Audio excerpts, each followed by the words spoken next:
El pasaje de hoy es Génesis 41, del 9 al 24. Leamos juntos. Entonces, el jefe de los coperos habló a Faraón, diciendo: Me acuerdo hoy de mis faltas. Cuando Faraón se enojó contra sus siervos, nos echó a la prisión de la casa del capitán de la guardia a mí y al jefe de los panaderos. Y él y yo tuvimos un sueño en la misma noche, y cada sueño tenía su propio significado. Estaba allí con nosotros un joven hebreo, siervo del capitán de la guardia, y se lo contamos, y él nos interpretó nuestros sueños, y declaró a cada uno conforme a su sueño. Y aconteció, que como él nos los interpretó, así fue. Yo fui restablecido en mi puesto, y el otro fue colgado. Entonces Faraón envió y llamó a José, y lo sacaron apresuradamente de la cárcel, y se afeitó, y mudó sus vestidos, y vino a Faraón. Y dijo Faraón a José: Yo he tenido un sueño, y no hay quien lo interprete, mas he oído decir de ti, que oyes sueños para interpretarlos. Respondió José a Faraón, diciendo: No está en mí, Dios será el que dé respuesta propicia a Faraón. Entonces Faraón dijo a José: En mi sueño me parecía que estaba a la orilla del río, y que del río subían 7 vacas de gruesas carnes y hermosa apariencia, que pacían en el prado, y que otras 7 vacas subían después de ellas, flacas y de muy feo aspecto, tan extenuadas, que no he visto otras semejantes en fealdad en toda la tierra de Egipto. Y las vacas flacas y feas devoraban a las 7 primeras vacas gordas, y éstas entraban en sus entrañas, mas no se conocía que hubiesen entrado, porque la apariencia de las flacas era aún mala, como al principio. Y yo desperté.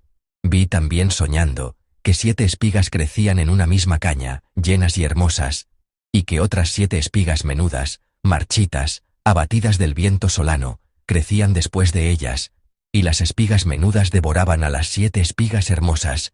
Y lo he dicho a los magos, mas no hay quien me lo interprete. Amén. Hoy compartiré el sermón bajo el título: José ante Faraón y ante Dios. Faraón estaba atormentado. Era el hombre más poderoso de su tiempo, considerado incluso un dios, pero estaba angustiado porque no podía interpretar un sueño que había tenido. Esta angustia fue lo que llevó a José a la presencia de Faraón, porque solo Dios podía resolver el tormento del rey, y el hombre conectado con ese Dios era precisamente José. Es en este punto, para poner a José ante Faraón, que se utiliza el sueño como instrumento.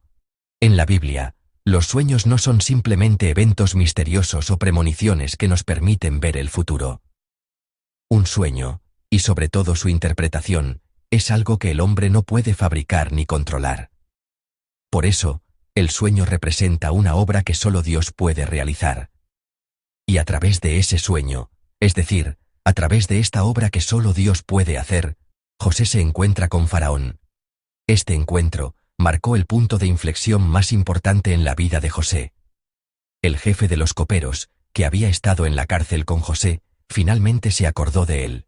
La Biblia registra que esto sucedió 2 años después. Fue entonces, ante la angustia de Faraón por no poder interpretar su sueño, que el copero recordó lo que había olvidado durante todo ese tiempo. Leamos juntos los versículos 12 y 13. Leamos juntos.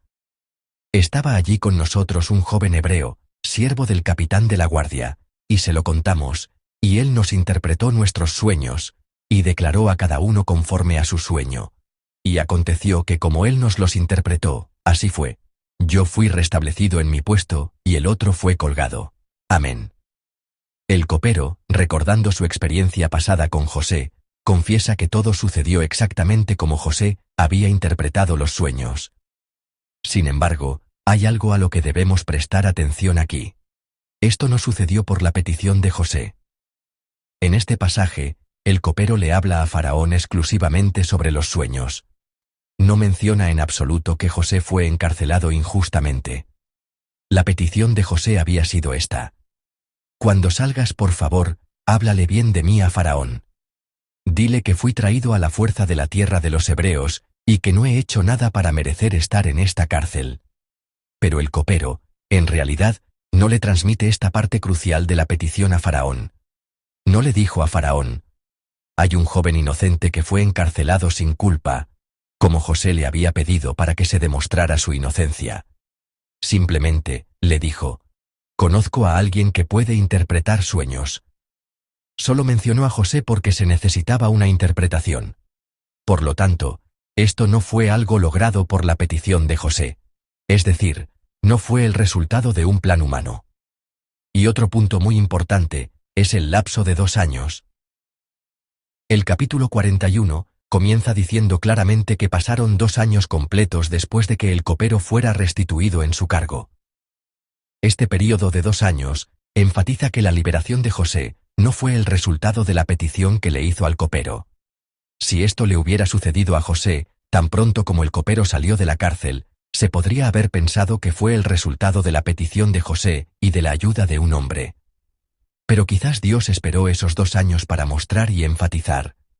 Esto no sucedió porque tú se lo pediste, José. No es porque le rogaste a un hombre que te sacara de ahí. Así lo creo yo. Aquí radica la razón por la que no debemos depender de los hombres. Si confiamos en peticiones humanas, las cosas pueden tardar 2 años, o simplemente no suceder.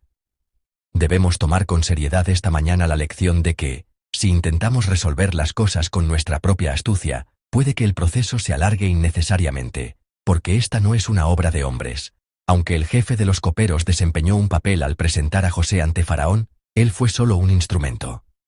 No fue la petición de José, sino la soberana intervención de Dios, lo que hizo posible todo esto. Es decir, fue enteramente obra de Dios. Faraón finalmente manda a llamar a José. Leamos juntos el versículo 15. El versículo 15. Y dijo Faraón a José, yo he tenido un sueño, y no hay quien lo interprete, mas he oído decir de ti, que oyes sueños para interpretarlos. Amén. Faraón le dijo a José, que nadie había podido interpretar el sueño que tuvo, y luego lo elogió diciendo, mas he oído decir de ti, que oyes sueños para interpretarlos.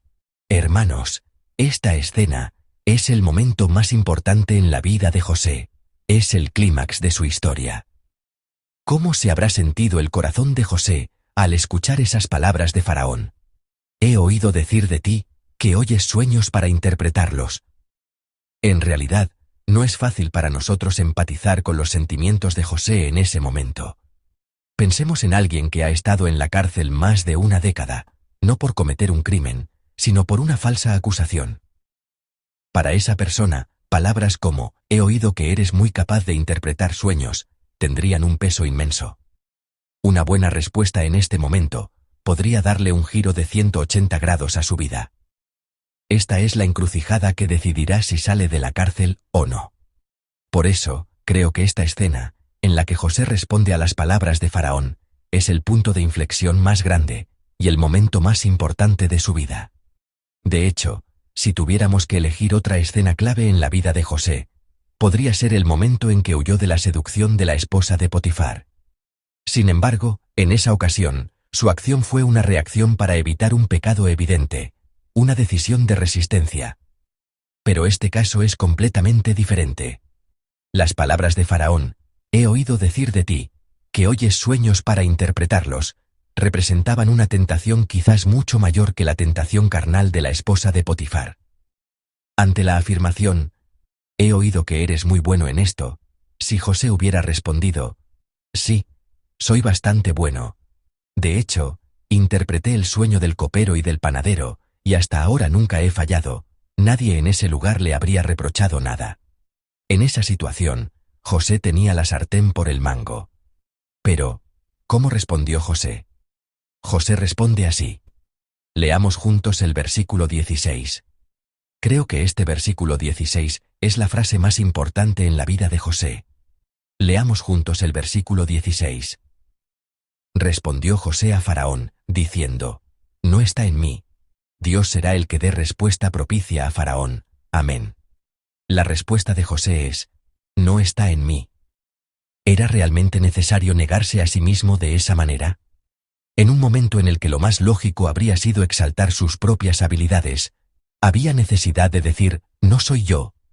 La traducción en inglés de la NBI, Nueva Versión Internacional, registra esta parte de una manera aún más dramática.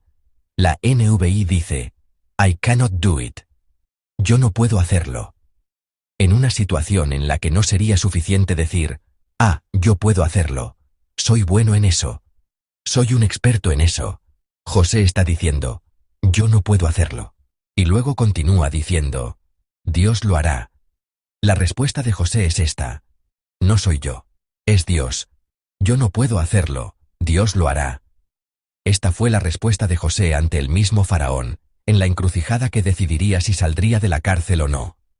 En este momento crucial, frente a la persona que tenía el poder de determinar su destino, el poder de sacarlo de la cárcel, José no habla de sí mismo. José simplemente habla de Dios. De hecho, recordemos que anteriormente, José había intentado usar el poder de Faraón. Cuando le pidió ayuda al jefe de los coperos, le dijo, por favor, háblale bien de mí a Faraón. Ahora, José tenía la oportunidad de oro de presentar su caso él mismo, sin intermediarios. En ese momento, lo esperado era que abogara por su propia causa para salir de la cárcel, pero José no lo hace. Este es el José que ha sido transformado durante esos 2 años. Ahora, simplemente habla de Dios. Su postura sobre la interpretación de los sueños es la misma. Las interpretaciones pertenecen a Dios. Yo no puedo hacerlo. Dios dará la respuesta. Tanto en la cárcel como en el palacio, el mensaje de José es consistente. Habla de Dios de manera consistente. Y vemos una versión transformada de sí mismo, en comparación con 2 años atrás. Una versión que ha pasado de pedir favores a los hombres, a confiarle todo a Dios. Ahora, parece que José está completando su preparación, adquiriendo las cualidades necesarias justo antes de convertirse en gobernador. Así fue como Dios lo entrenó durante 2 años más. Amados hermanos, confesar Dios lo hizo ante las obras que Él realiza puede parecer fácil, pero no lo es. Sin embargo, solo las personas que pueden hacer esta confesión son capaces de recibir las bendiciones de Dios como lo que realmente son. Verdaderas bendiciones. Convertirse en gobernador y tener poder parece una bendición, pero es una espada de doble filo que puede convertirse en una maldición. Una bendición solo permanece como bendición cuando uno sabe estar del lado de la verdad, aunque implique una pérdida, y del lado de Dios, aunque implique una desventaja, o incluso volver a la cárcel. El crecimiento, la madurez y la transformación de José culminaron en este preciso momento. Los bendigo en el nombre del Señor, para que hoy sea un día en el que confiesen, yo no puedo hacerlo, pero Dios, sí. Porque no solo estamos ante Faraón. En ese mismo instante, también estamos ante Dios. Que no sea yo quien resuelva el problema, sino Dios. Que no sea yo quien responda, sino Dios. Que no sea yo quien explique e interprete, sino Dios. Los bendigo en el nombre del Señor para que hoy sea un día en el que le cedan el lugar a Dios para que Él actúe, confiando en Él en lugar de en los hombres. Que así puedan vivir una vida en la que cada bendición sea una bendición verdadera.